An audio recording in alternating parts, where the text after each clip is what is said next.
ముందుగా హెడ్లైన్స్. కూల్చివేతల కారణంగా ఇల్లు కోల్పోయిన వారిని పరామర్శించిన BRS working president KTR. Musi river front project వల్ల నిర్వాసితులైన కుటుంబాలను రాష్ట్ర అధ్యక్షుడు శ్రీ ఎన్ రామచంద్రరావు పరామర్శించారు.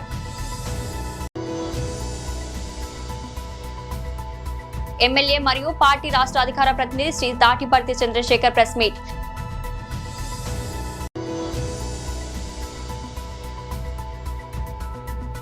తెలంగాణలో 45 మంది ఐఏఎస్ల బదిలీ. కూల్చివేతల కారణంగా ఇల్లు కోల్పోయిన వారిని పరామర్శించిన బీఆర్ఎస్ వర్కింగ్ ప్రెసిడెంట్ కేటీఆర్. చేతులు చక్కగా లేని వాళ్ళు దివ్యాంగులు 150 ఇండ్లు కట్టుకుంటే ఈ ప్రభుత్వం వచ్చినాక బుల్డోజర్లు పెట్టి వాళ్ళని కూడా కూల్చేశారు. లగచర్లలో గిరిజనుల భూములు లాక్కున్నారు. ఇదేనా ఇందిరమ్మ రాజ్యం అంటే? గిరిజనుల భూములు లాక్కోవడం, గిరిజనుల మాన ప్రాణాలకు హాని తలపెట్టడం, వారికి గౌరవం లేకుండా చేయడం, దళితులను ఇబ్బంది పెట్టడం, బలహీన వర్గాలను ఇబ్బంది పెట్టడం, చివరికి దివ్యాంగుల ఇండ్లు కూలగొట్టడం ఇందిరమ్మ రాజ్యం అంటే? మొత్తం విధ్వంసమే తప్ప ఎక్కడన్నా నిర్మాణం జరిగిందా? ఆలోచించండి. నేను ఖమ్మం జిల్లా మంత్రులను కూడా ఒకటే అంటా ఉన్నా, మీరు మీ అధికార తొత్తులు మీరు ఎన్ని డైలాగులు కొట్టినా వాస్తవాలు వాస్తవాలుగానే ఉంటాయి. ఆ పట్టాలు ఖచ్చితంగా జెన్యూను. మీ పక్కన ఉండే దొంగలు కొంతమంది 3 రియల్ ఎస్టేటు వ్యాపారులు, వారి ప్రయోజనాల కోసం 3 మంత్రులు పనిచేస్తూ ఉన్నారు. వాళ్ళెవరో మీకు తెలుసు, మాకు తెలుసు. సందర్భం వచ్చినప్పుడు పేర్లతో సహా బయట పెడతాం. ఖచ్చితంగా ఆ 3 రియల్ ఎస్టేట్ వ్యాపారుల కోసం ఇవాళ మీరు దాదాపు 910 కుటుంబాలని మెడలు బట్టి రోడ్డును నూకినందుకు వారి శాపాలు, వారి ఆక్రోశం, వారి కన్నీళ్లు ఉత్తగానే పోవు. తప్పకుండా ఆ కన్నీళ్లలో మీ ప్రభుత్వమే కొట్టుకుపోయే రోజు వస్తుందని చెప్పి కూడా నేను హెచ్చరిస్తా ఉన్నా. జరిగిన తప్పును సరిదిద్దుకోండి. అధికారం మత్తులో ఇవాళ మీరు చేసిన తప్పును మంత్రులకి నేను విజ్ఞప్తి చేస్తా ఉన్నా, డిమాండ్ చేస్తా ఉన్నా, వెంటనే సరిదిద్దుకోండి. అక్కడే ఇల్లు కట్టివ్వండి. వాళ్ళు మేము పోతే బాధితులు ఒకటే అంటున్నారు, మాకు ఇంకెక్కడో ఇవ్వాల్సిన అవసరం లేదు, మాకు ఎక్కడికో పోవాల్సిన అవసరం లేదు, మాకు ఇక్కడే ఇల్లు కట్టివ్వండి, మాకు పట్టాలు ఉన్నాయి, మాకు సర్వ హక్కులు ఉన్నాయి, మమ్మల్ని ఇబ్బంది పెడుతున్నది ప్రభుత్వం అని చెప్పి వాళ్ళు ఆక్రోశిస్తూ ఉన్నారు. నేను అడిగిన, అమ్మ మీకేమైనా కావాలా అంటే, ఏమీ లేదన్నా, మాకేమీ వద్దు, మా కేసీఆర్ గారు కట్టించిన గురుకుల పాఠశాలల్లో మా పిల్లల్ని చదివించుకుంటున్నాం, కానీ ఇవాళ కనీసంగా మాకు ఉండడానికి గూడు లేకుండా చేశారు, మాకు తాత్కాలికంగా ఏదన్నా పునరావాసం ఏర్పాటు చేయండి, మాకు ఈ ప్రభుత్వం మీద విశ్వాసం లేదన్నారు. మా పార్టీ తరపునే నేను అందుకే వారికి మాటిచ్చాను, తాత్కాలిక పునరావాసం మేమే ఏర్పాటు చేస్తాం. అట్లాగే వారు న్యాయపరంగా పోరాటం చేయడానికి కూడా సంపూర్ణంగా పార్టీ అండగా నిలబడుతుంది. ఆ రోజు వారు దానం చేయడం జరిగింది. అసలు మహాత్మా గాంధీ గారి స్ఫూర్తితో ఆచార్య వినోబా భావే గారు భూదాన్ బోర్డును పెట్టిన ఉద్దేశమే ఈ రాష్ట్రం, ఈ దేశంలోని పేదలకి మరి నివాసం ఉండడానికి స్థలాలు ఉండాలని, అట్లాగే వ్యవసాయ యోగ్యత కలిగిన రైతులకి వారు వ్యవసాయం చేసుకునేడానికి సాగుకి యోగ్యమైన భూమి ఉండాలనే భూదాన్ బోర్డు పెట్టడం జరిగింది. భూదాన్ బోర్డులో భారతదేశ వ్యాప్తంగా మరి లక్షల ఎకరాల భూమిని ఆనాడు కొంతమంది పెద్దలు దానం చేయడం జరిగింది. ఉమ్మడి ఆంధ్రప్రదేశ్లో మేము ఇక్కడికి వచ్చే ముందు భూదాన్ బోర్డు చైర్మన్ గారితో కూడా మాట్లాడొచ్చాము. మూసీ రివర్ ఫ్రంట్ ప్రాజెక్టు వల్ల నిర్వాసితులైన కుటుంబాలను రాష్ట్ర అధ్యక్షుడు శ్రీ ఎన్ రామచంద్రరావు పరామర్శించారు. హైదరాబాద్ భూమితో పాటు ఈ మూసీలో పక్కన ఉన్నటువంటి ఒక రైతులు ఎవరైతే కూరగాయలు పండించి సరఫరా చేస్తారో ఆ భూములు కూడా ఈరోజు ప్రభుత్వం సేకరించి వాళ్ళను కూడా భూమిని లేకుండా చేసే ప్రయత్నంలో ఈరోజు ప్రభుత్వం ఉన్నది స్పష్టంగా. మూసీ సుందరీకరణకు భారతీయ జనతా పార్టీ వ్యతిరేకం కాదు, మూసీ ప్రక్షాళనకి మేము వ్యతిరేకం కాదు. మేము కూడా మంచి నీళ్ళు ఉండాలి, మూసీ మంచి వాసన రాకుండా ఉండాలి, దోమలు రాకుండా ఉండాలి. హైదరాబాద్లో ఉన్నటువంటి ఒక గర్వంగా భావించేటట్టు ఈ హైదరాబాద్లో వాసనమ్మ. కానీ ప్రభుత్వం చేస్తున్నటువంటి పని ఏతుందో ఇది ప్రజల వ్యతిరేకమైన పని. మధుబన్ పార్క్ దగ్గర ఆ రోజు 12 మీటర్ల ఒక ఏదైతే బఫర్ జోన్ ఉండే, ఆ బఫర్ జోన్లో పర్మిషన్స్తోని కట్టినటువంటి ఇల్లు. చాలామంది మిలిటరీలో పనిచేసి, అదేవిధంగా నేవీలో పనిచేసి, ఎయిర్ ఫోర్స్లో పనిచేసి, అక్కడ ఎక్స్ సర్వీస్ మెన్లు భారతదేశం అన్ని కోణానికి వచ్చినటువంటి వ్యక్తులు అక్కడ ఉన్నారు. లోన్ తీసుకొని, పర్మిషన్ ఉన్నది కాబట్టి లోన్ తీసుకొని ఈఎంఐ ఇంకా కడుతున్నారు. విఘ్నేశ్వర కాలనీలో కూడా అంతా మిడిల్ క్లాస్ ఫ్యామిలీస్ 200 గజాల్లో 150 గజాల్లో చిన్న చిన్న విల్లాస్ కట్టుకొని చాలా గర్వంగా నాకు హైదరాబాద్ ఉందని భావించి అక్కడ ఈఎంఐలు కట్టుకుంటూ ఈరోజు ప్రతిరోజు వారి జీవితం గడుపు పక్కనే రీటైనర్ వాల్స్తోని మీరు ఇవన్నీ కూడా దీన్ని సుందరీకరణ చేసి ముఖ్యంగా ఈ యొక్క మూసీలో కానీ ఈసాలో కానీ వచ్చేటటువంటి యొక్క ఏవైతే సబ్సిడీ నాలాలు వాటిని మీరు ఎఫ్లూయెంట్ ట్రీట్మెంట్ పంపించాల్సిన అవసరం ఈ స్వచ్ఛమైన నీరు వస్తుంది రిటైనర్ ఏ ఇల్లు కూడా కూలగొట్టకుండా ప్రయత్నం చేయవచ్చు పెరిగింది ఇంజనీర్స్ అందరూ కూడా ఈరోజు బ్రహ్మాండమైనటువంటి ఒక ఈరోజు ఆలోచనతో ఉన్నారు వాళ్ళందరూ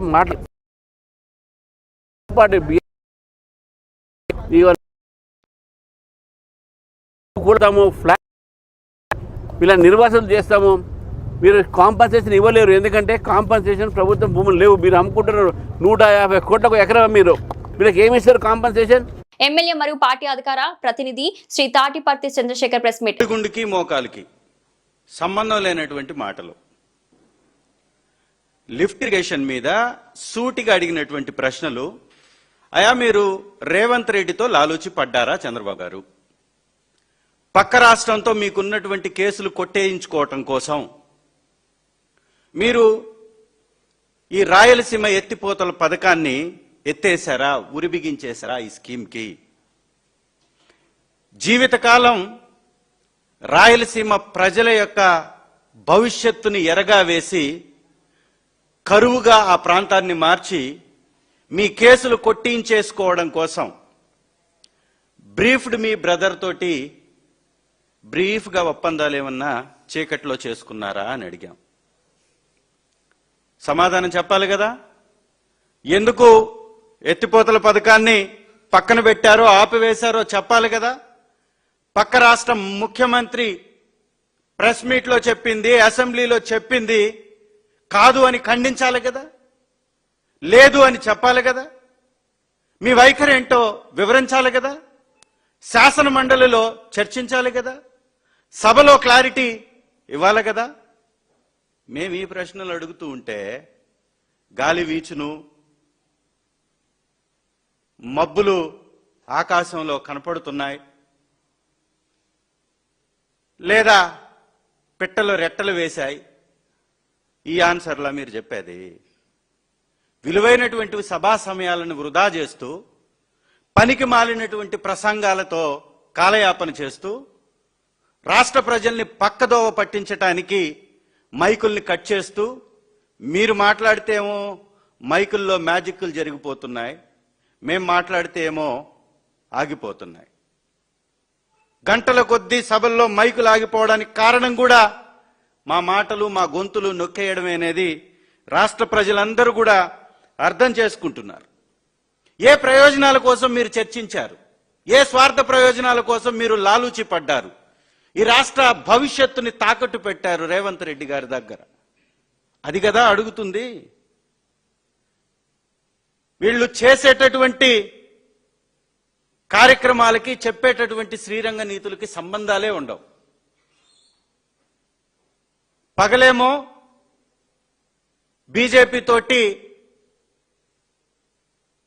పెళ్లి చేసుకుంటారు ప్రజల ముందు వారితో బంధాలను బలపరుచుకున్నట్టుగా పగలు కనపడతారు రాత్రేమో కాంగ్రెస్తో హాట్ లైన్ చర్చలు జరుపుతూ ఉంటారు ఈ హాట్ లైన్ మంత్రులు ఈ హాట్ లైన్ ముఖ్యమంత్రి గారు ఒక చేతిలో మోడీ గారిని ఇంకొక చేతిలో రాహుల్ గారిని ఆంధ్రాలో ఏమో తెలుగుదేశానికి కాంగ్రెస్కి బద్ధ విరోధులుగా తెలంగాణలో మాత్రం రెండు ఒకే పార్టీలుగా తెలంగాణ ప్రభుత్వ యంత్రాంగంలో భారీ మార్పులు చోటు చేసుకున్నాయి పరిపాలనను మరింత వేగవంతంగా చేసే దిశగా రాష్ట్ర ప్రభుత్వం 45 మంది ఐఏఎస్ అధికారులను బదిలీ చేస్తూ కీలక నిర్ణయం తీసుకుంది దీనికి సంబంధించి ప్రభుత్వ ప్రధాన కార్యదర్శి రామకృష్ణారావు ఉత్తర్వులు విడుదల చేశారు ఈ బదిలీలో భాగంగా అత్యంత కీలకమైన సాధారణ పరిపాలనా శాఖ బాధ్యతలను రాహుల్ బొజ్జాకు అప్పగించారు ఆయన జీఏడీ ముఖ్య కార్యదర్శిగా వ్యవహరిస్తూనే బీసీ సంక్షేమ శాఖ అదనపు బాధ్యతలను కూడా చూసుకోనున్నారు సీనియర్ అధికారుల బాధ్యతల్లోనూ ప్రభుత్వం పలు మార్పులు చేసింది పంచాయతీరాజ్ శాఖ ప్రత్యేక ప్రధాన కార్యదర్శిగా సంజయ్ కుమార్ ను, రెవెన్యూ మరియు విపత్తు నిర్వహణ శాఖ ప్రత్యేక ప్రధాన కార్యదర్శిగా దానకిషోర్ ను నియమించింది. ఆర్థిక మరియు ప్రణాళిక విభాగం కార్యదర్శిగా గౌరవ్ ఉప్పల్ బాధ్యతలు చేపట్టనుండగా దేవాలయాల పర్యవేక్షణ బాధ్యతను ఎం హనుమంతరావుకు దేవాదాయ శాఖ కమిషనర్ అప్పగించారు.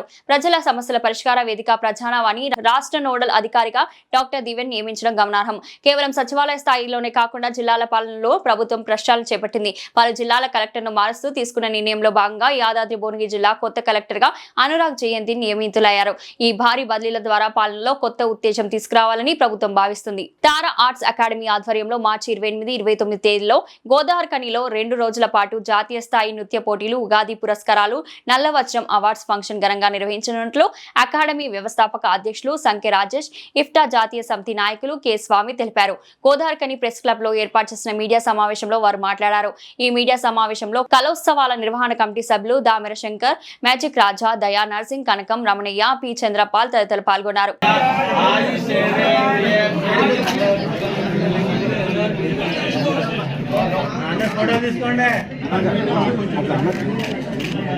అంటే కొట్టు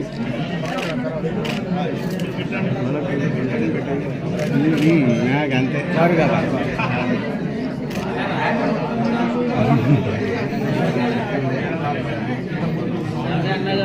ప్రతిపక్షం పాలకపక్షమనే కాకుండా ఇవాళ ఈ ప్రాంత అభివృద్ధి కొరకు మొదటి రోజు చెప్పాం.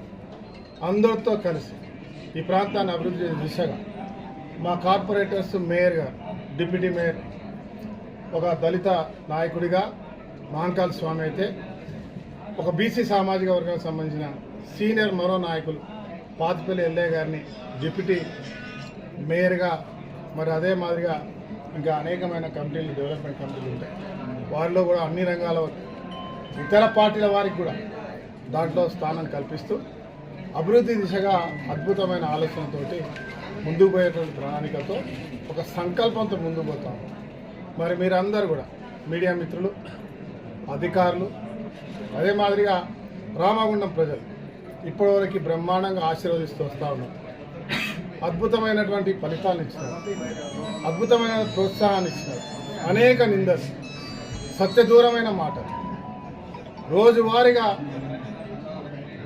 ఈ పాలనను చూసి 10 సంవత్సరాల అధికారం నుండి ఏం చేయలేని వాళ్ళు, గతంలో ఉండి కూడా ఏం చేయలేని వాళ్ళు, ముందు ఉండి కొందరు, వెనక ఉండి కొందరు, ఇవాళ సోషల్ మీడియా ద్వారా, అదే మాదిరిగా మీడియా ద్వారా అనేక రకాల నిందలు వేసినా కూడా వాటిని అన్ని పటాపంచాలు చేస్తూ ఈ ప్రాంతంలో ఉన్న కార్మిక కుటుంబాలు, సింగరేణి కార్మిక కుటుంబాలు, ఎన్టీపీసీ కార్మిక కుటుంబాలు, ఈ ప్రాంతంలో చదువుకున్న వాళ్ళు, మేధావులు, మహిళా తల్లులు, మహిళా శక్తి, ఒక్కరని కాదు, పల్లె ప్రాంతాల్లో ఉన్నటువంటి ప్రతి ఒక్క రైతు కుటుంబాలు కూడా మమేకమై కాంగ్రెస్ పార్టీకి, ఈ రాష్ట్రంలో చదువుకున్న నిరుద్యోగులకు ఉద్యోగాలు ఇస్తూ ఈ ప్రాంతాన్ని పునర్నిర్మాణం చేయాలని, అద్భుతంగా ఈ రాష్ట్రానికి ముందుకు పోతున్న ప్రభుత్వానికి తోడునివ్వాలని మరి ఆశీర్వదించి ఈరోజు అవకాశం కల్పిస్తున్నారు.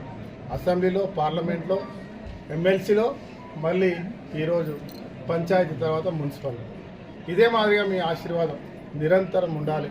అద్భుతమైన అభివృద్ధి దిశగా మనం అందరం కలిసి ముందుకు పోదామని చెప్పి తెలియజేస్తూ మరొకసారి మహంకాళి స్వామికి మేయర్గా అందరితో మమేకమై ఎన్ని రోజులు ఏ రకంగా అయితే కార్యకర్తగా పనిచేసినాడో అదే కార్యకర్త కంటే ఇంకా తక్కువ కింది స్థాయికి వెళ్ళి పనిచేసే బాధ్యతను తీసుకుంటున్నందుకు వారికి శుభాకాంక్షలు. రామగుండం పారిశ్రామిక ప్రజలందరికీ కూడా ఒకటే కోరుతా ఉన్నాం, దయచేసి రామగుండాన్ని చెత్తరహిత ప్రాంతంగా, మంచి ఒక పట్టణ ప్రాంతంగా తీర్చిదిద్దాలంటే ఈ ప్రాంతంలో ఉన్న ప్రజలందరూ కూడా సహకరించవలసిన అవసరం ఉన్నది. మీ అందరి సహకారంతో, సింగరేణి సహకారంతో, ఎన్టీపీసీ సహకారంతో, ఆర్ఎఫ్సిఎల్ సహకారంతో ఈ ప్రాంతాన్ని అంతా కూడా బ్రహ్మాండంగా తీర్చిదిద్దే విషయంలో ప్రజలందరూ కూడా ఏకతాటిపైకి వచ్చి ఈ ప్రాంత అభివృద్ధిలో భాగస్వామ్యం అవడే కాకుండా స్వచ్ఛ రామగుండంగా తీర్చిదిద్దేందుకు ప్రతి ఒక్కరు కూడా మాతో కలిసి రావాలని చెప్పేసి కోరుతా ఉన్నాం. రామగుండం మున్సిపల్ కార్పొరేషన్ మేయర్ గా ఎన్నికైన మహంకాళి స్వామి పదవి బాధ్యతలు స్వీకరించారు. ఈ మేరకు కార్పొరేషన్ కార్యాలయంలోని మేయర్ ఛాంబర్ ముందు వేద పండితులు మహంకాళి స్వామి దంపతుల చేత ప్రత్యేక పూజలు చేయించారు, ఆశీర్వచనాలు అందించారు. అనంతరం భగవంతుని పటంతో ఛాంబర్లోకి అడుగుపెట్టిన మహంకాళి స్వామి స్థానిక ఎమ్మెల్యే మక్కాన్ సింగ్ రాజ్ ఠాగూర్, ఆయన సతీమణి మనాలి ఠాగూర్, టీపీసీసీ ప్రధాన కార్యదర్శి శ్రీనిబాబు సమక్షంలో మేయర్ కుర్చీపై ఆసీనులయ్యారు.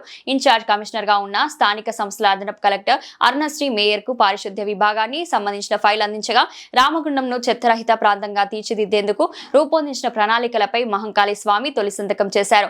మేయర్ గా పదవి బాధ్యతలు స్వీకరించిన మహంకాళి స్వామి ఎమ్మెల్యే రాజ్ ఠాకూర్, కాంగ్రెస్ నాయకులు శ్రీనుబాబు తదితర ప్రముఖులతో పాటు కార్పొరేషన్ శాఖ అధికారులు, కాంగ్రెస్ పార్టీ శ్రేణులు, కార్యాలయ సిబ్బంది, అభిమానులు శుభాకాంక్షలు తెలియజేశారు.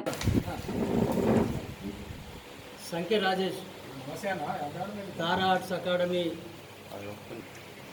నేను స్వామి తవ్వంపల్లి ప్రజానాట్య మండలి ఇప్టా నేషనల్ కౌన్సిల్,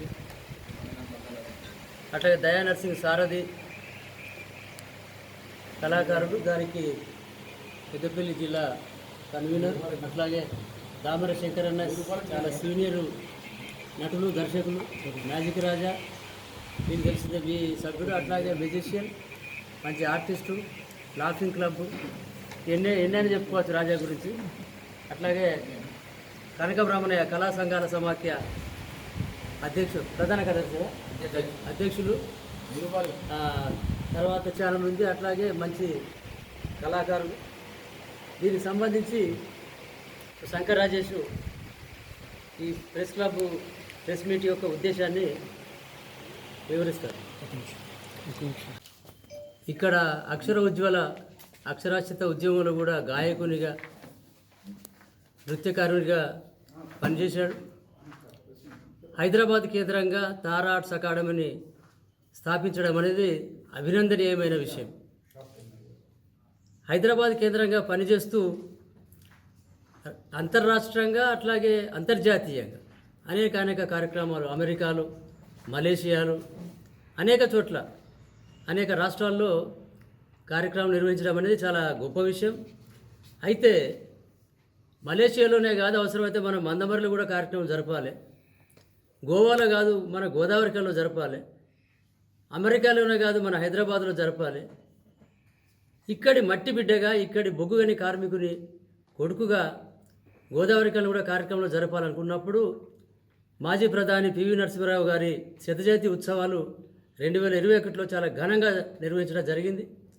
అట్లాగే 2024లో నల్లవజ్రం, బ్లాక్ డైమండ్ అనే ఒక అవార్డు వివిధ రంగాల్లో పనిచేస్తున్నటువంటి పేరు తెచ్చుకున్నటువంటి, పేరుగాంచినటువంటి కార్మికుల పిల్లలు, కార్మికులు, అనేక రంగాలు ఒక 125 మందికి బ్లాక్ డైమండ్ అవార్డు అనేది గుర్తించి ఇవ్వడం జరిగింది. ఎవరు దరఖాస్తు పెట్టుకోలే, ఎవరు ఫీజు కట్టలే, స్వచ్ఛందంగా ఒక కమిటీగా ఏర్పడి వివిధ సంస్థల్లో పనిచేస్తున్న మేమంతా కూడా తారా ఆర్ట్స్ అకాడమీ అనేది అంతర్జాతీయంగా పేరుగాంచిన సంస్థ.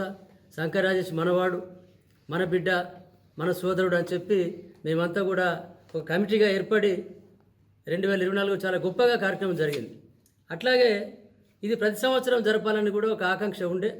సరే, ఒక సంవత్సరం మిస్ అయినప్పటికీ ఈ సంవత్సరం ఉగాదిని పురస్కరించుకొని మార్చి 28, 29 తేదీల్లో ఉగాది పురస్కారాలు, నల్లవజ్రం పురస్కారాలు అన్ని రంగాల్లో విద్య, వైద్యం, పాత్రికేయం, న్యాయవాద వృత్తి, ఉపాధ్యాయ వృత్తి, ఉత్తమ కార్మికులు, ఉత్తమ అధికారులు, ఇట్లా అనేక మందిని మనము వెతికి గుర్తించి ఒక మంచి అవార్డుగా నల్లవజ్రం అనేది రాష్ట్రంలోనే ఒక గొప్ప కార్యక్రమంగా ఉండాలని భావించి మార్చి 28, 29 తేదీల్లో ఈ కార్యక్రమం ఏర్పాటు చేయడం జరిగింది. మార్చి 19 ఉగాది అనుకుంటా. అదే పురస్కరించుకొని అదే మాసంలో 2 రోజులు జాతీయ స్థాయి నృత్య పోటీలు, ఉగాది పురస్కారాలు, నల్లవజ్రం అవార్డ్స్ ఇవ్వడం అనేది జరుగుతుంది. దీనికి సంబంధించి కార్మిక నాయకుల అండదండలు, ప్రజాప్రతినిధుల అండదండలు, కళాభిమానులు, కళాపోషకులు, శ్రేయోభిలాషుల యొక్క ఆశీస్సులు కావాలని చెప్పి కూడా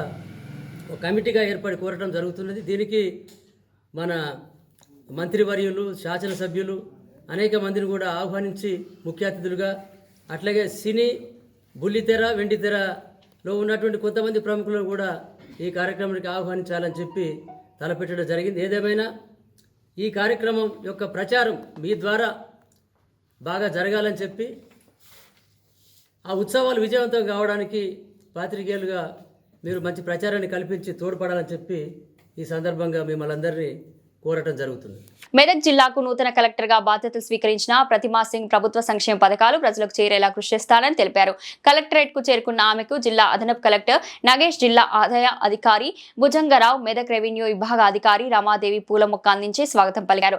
బాధ్యతలు చేపట్టిన అనంతరం జిల్లా అధికారులతో సమావేశమై ప్రభుత్వ పథకాలు అమలుపై చర్చించారు. ప్రభుత్వం అప్పగించిన బాధ్యతను సమర్థవంతంగా నిర్వహిస్తానని పేర్కొన్నారు. ప్రజలకు లబ్ధి చేరేలా పరిపాలన సాగిస్తామని తెలిపారు. అంతరాయ మధ్య విద్య 10వ తరగతి పరీక్షల నిర్వహణపై సంబంధిత అధికారులను అడిగి వివరాలు తెలుసుకున్నారు. పరీక్షలను ప్రశాంత వాతావరణంలో నిర్వహించాలన్నారు. కార్యక్రమంలో జిల్లా అధికారులు పాల్గొన్నారు.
బులెటిన్ ముగించే ముందు హెడ్లైన్స్ మరోసారి. కూల్చివేతల కారణంగా ఇల్లు కోల్పోయిన వారిని పరామర్శించిన BRS working president KTR. Musi river front project వల్ల నిర్వాసితులైన కుటుంబాలను రాష్ట్ర అధ్యక్షుడు శ్రీ ఎన్ రామచంద్రరావు పరామర్శించారు.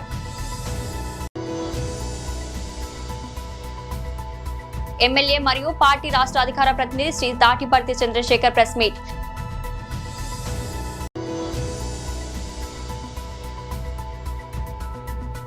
తెలంగాణలో 45 మంది ఐఏఎస్ల బదిలీ. ఇది ఈరోజు బులెటిన్. మరో బులెటిన్లో మళ్ళీ కలుద్దాం. అంతవరకు సెలవు.